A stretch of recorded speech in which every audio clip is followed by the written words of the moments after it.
Okay, so these are loose now. These are the coolant hoses. I don't know which one is the inlet, which one's the outlet, but they're off now. The one in the back is really gonna give you a hard time. So you might want to. What I did was I stuck a flathead screwdriver in there, just carefully not to nick this too much, kind of like what I did, because that might cause a leak later on. So I might do double clamps or something. So now I gotta remove these size 10 metric bolts here. There's one here. There's one right behind underneath. You can, if you stick your hand in there, you can feel it. But the hardest one to get to is right below. You see my finger? Right underneath and below here. So it's gonna be somewhere about here, but underneath.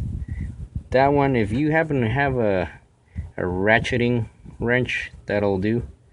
But if not, you know, use whatever you can. Just try not to strip that bolt, because I don't think there's another one that'll fit in there, or any replacement. Otherwise, you go back to the dealer and get it for probably 20 bucks. So, all right, that's the next step.